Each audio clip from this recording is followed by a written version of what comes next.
We've got Nick Pardini with us here. His channel that you can find linked in the description section underneath the video is Finance with Nick. We had a great chat with him not too long ago, a couple of weeks ago, about the overall future of the sport.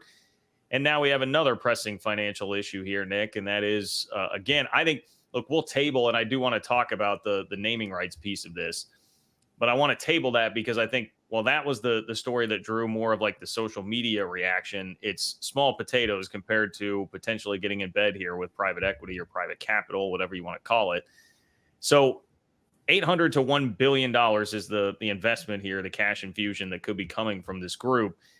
Can you just explain to us the basics of like how that would work when you're doing that in exchange for 15 to 20% of the company, or in this case, the Big 12? How is this supposed to work just from a basic financial level? Okay.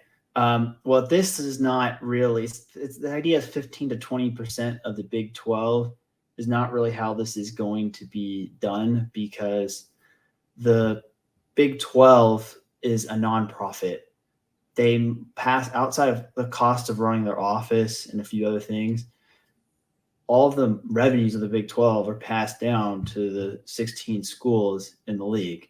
So what it would be is that CVC Partners, which is the Luxembourg-based private equity firm that they're in talks with, they have a similar deal with La Liga in Spain, where they paid an upfront amount for 8.5% of all the TV revenues that La Liga generates for 50 years. And it's been a very good deal for them. This is based on when I've read it, they've won that deal so far. And La Liga is like the Spanish soccer league, for those who don't know. And it's again, similar. It's an administrative pass-through. Most of the revenue gets passed down to the clubs in that league. And the same thing is similar. It's not like CVC Partners is going to own 15 to 20% of Bill Snyder Family Stadium. They're just going to have a claim off the top of revenues in exchange of getting cash now. You're getting an upfront cash infusion to compete in the short term. And hopefully the fact that the Big 12 stays competitive longer in the short term, which means their next TV deal might be better than expected. That's what CVC is betting on, so that they can remain a competitive conference until the next round of TV negotiations happen. And also hopefully this would help retain the existing members in the conference versus leaving to other leagues. I know a lot of people knee-jerk reaction to this don't love it. And I mean, to be honest, like I understand why the Big 12 is doing it. And I think, I mean, you're making the choice to not just bow down and become a complete minor league right now by trying this if you do. But there are risks. We know that private equity has a reputation of coming in, doing a lot of damage to, like people in the newspaper industry are particularly sensitive to this because of what has happened there. So explain to us, like, what are the risks here? How big of a risk is the Big 12 taking, in your opinion, by jumping in bed with CVC? Well, the question is really compared to what? And that's why the key is that assuming it's just this media rights deal, it's not as bad as feared. Like if they actually had stakes in the schools and their athletic departments, then you're basically just delegitimizing college sports. But there's the other thing when it comes to private equities. Private equity often doesn't really come for industries that are on the rise necessarily. There is growth equity, which is more venture capital, but they start from much smaller bases. If you're already as big as something like the Big 12, private equity, the reason why newspaper men hate it so much is because newspapers were a declining industry and private equity is trying to squeeze the last blood out of it before it died. And that's probably what you're afraid of. As I mentioned in my previous interview with you about how college football is consolidating like the auto industry, this might be a further sign of it, that private equity gets involved in consolidating to declining industries to squeeze the last juice out of it, or generate some efficiencies gains when there's still money to be made. So that could be an element of this. The main real risk for the Big 12 is that it grows far more than expected, the TV deals, whether it's just due to inflation or one of these programs gets really good, and you're now having to pay CVC 20% of your future revenues in perpetuity. I don't know. It depends on the length of the deal too. But like the La Liga clubs like Real Madrid and Barcelona are very unhappy with the deal with CVC because international soccer has grown in a lot of popularity, particularly outside of home markets in Europe, since they've made that deal. And they now have to give 8.5% off the top to CVC every year. And these programs are strapped for cash. And like, that's the thing with the Big 12 is that if they're using all this, proceeds to pay players or pay past players in court cases, they're going to be strapped for cash, and then they're going to have to still pay out CVC partners, even if their programs are at risk of their own internal bankruptcy issues, which means they might have to sell the football programs eventually. I think the bigger risk is not necessarily this deal. If it's just a media deal, the bigger risk is private equity comes in, like we mentioned with Florida State last time, that they are buying shares of an athletic department and the football program will effectively become a business and is no longer really connected to the school, and the athletes are no longer students because it's not financially efficient to have your assets waste time in class or have to fly them back from a road trip on early to take a final exam, or the student part of the student athlete might just be cut and this would turn into a minor league for sports or on a professional level. That's really the bigger picture risk, is that it just further accelerates college football becoming minor league football. And the other risk is that this might be for nothing. Like even with this capital infusion, it might not be enough money for the Big 12 to remain competitive. And as I mentioned before, I think there's a real risk this consolidates to 20 teams and maybe a more generous estimate, 32. So there's one for every NFL team. And a lot of teams will get left out, and CVC might lose on this deal too, and the Big 12, because they just don't have enough brand power, or they don't win enough on the field to keep their spot on the table. So like they could raise all this money and it might just be all for nothing. And it also depends on what can they claw back. Let's just say like the Big 12 fails, or there is no next TV deal, because what is CVC's recourse? I don't know the answer to that. That's not really, because there's no deal done yet. Right.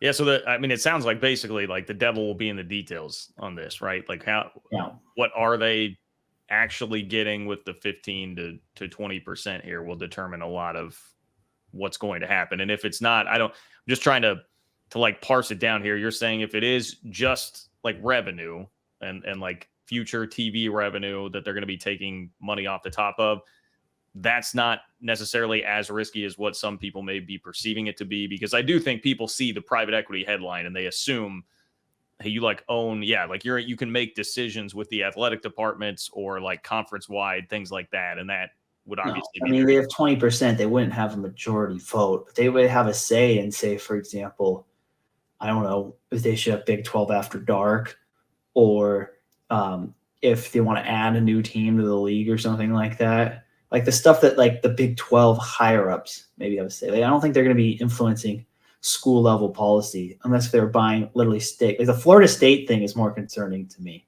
Yeah. Especially since I don't really see how the numbers would work for Florida State or the private equity firm, unless if they basically just turn them into a semi-professional program. Like if they start buying into the schools, that's my real time to get worried. All this really just confirms that the increased professionalization of college sports, and I don't think it's necessarily a good thing, and it's probably going to turn off a lot of people, the fact that private equity is getting involved. But if it's just a TV rights split, which I think is the most likely scenario, especially with your Mark's background mainly as a media guy, it's not as bad as feared. Got it. Well, what about the fact that this group CVC is based in Luxembourg? I mean, just that. I mean, I don't know anything about the private equity world, right? And they do obviously have, it's even beyond La Liga. I saw they have a couple other different sports holdings like throughout the world. But should that be a concern? Because I feel like some people look at that and they're like, well, what at Luxembourg? Like they're not going to know anything about college. Well, Luxembourg is, the reason it's there is because Luxembourg is a tax haven in the sense that you don't have to pay tax on interest earned in your bank accounts. Okay. that's why Luxembourg has a lot of wealth and has a lot of investment and financial firms operating there. So it's mostly professionals from, like, I don't know the background of the founders of CBC, but I'm assuming they're probably French or German. And but it's just, it doesn't really make a difference, really. It's a country that's within the U.S. alliance sphere. Like, it's not like it's Saudi or Russian owned private equity. So there's not really a geopolitical element there. It's more, it's just the capital markets are global. There's private equity firms all over the world, like a lot of American private equity firms like KKR and Blackstone and Thoma Bravo buy companies in Europe. And that's just the nature of global capitalism. Yeah. Yeah. Got it. Well, the last thing that I saw a lot of people asking, or at least discussing, is like, well, isn't this basically like taking out a loan? What are the differences here? What would you say to people that were in my Twitter mentions, like asking, like, how is this different from taking out a loan, or like a loan at 20%? Like, how would you describe the difference here between what's happening and what people would think of as a loan? It's not a loan because, one, you don't have to pay it back. There's no like interest payments, really. It's a fixed income or bond or loan is basically you're borrowing money. You pay back interest payments every agreed upon period. Usually it's every 6 months to a year. And then once the loan matures, you have to pay back all the principal, or it could be amortized over a longer period like a mortgage. But with a equity infusion, you are instead selling a percentage of your company, but this isn't really a pure equity. This is more like a media rights. You're selling a percentage of your future revenues. It's like a royalty in a sense. And that's in perpetuity. There might be an option in the contract the Big 12 could buy out CBC, but they'd probably put it at a high enough price that CBC gets a good return if the Big 12 wants to buy them out, if they even allow them the option to buy them out. And so they don't have to pay back that $800 million to $1 billion they get. The risk really is that, will the Big 12 invest that enough in their programs to generate a return higher than what they're going to end up paying? It's not straight 15 to 20% per year. That's not the right benchmark, because you get the money now and there's a discount rate over those years. So it's I'd have to calculate the IRR. I can't really do it in my head at this point, but there's a certain hurdle that if they beat that, it's a good deal. And if they don't beat that, it's a bad deal.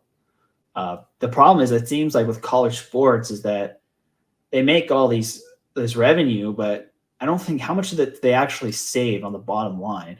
Like, no, not much. I mean, they're pumping it all back into salaries and facilities, and now it's going to be revenue sharing. Yeah. They're using it to pay a lot of administrators. They're using it to pay a lot of coaches, or in the case of many schools, fired coaches, which is probably the best job in America.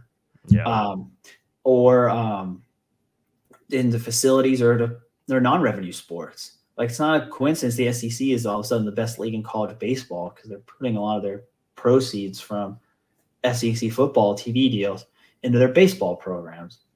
And that might be the risk, really, that the Big 12, not because CBC makes them, but it's like, look, if I need to actually have some money saved in case we don't really make it through, or we need to compensate in the future when we have a lot of our TV revenue cut off the top, they're not going to be able to use that money to reinvest in the schools. There will be probably pressure from CBC to the schools, but I don't know how much power they actually have to cut costs and run these athletic departments more like businesses and less like not profits that they are right now. Like, the university system as a whole is very inefficient and bloated. There's plenty of room for it to be cut. But that's not really the mission of a university, is to make profits. So, like, are we going to get rid of all these non-revenue sports so that the football program can stay alive? That's a question you're going to have to think about.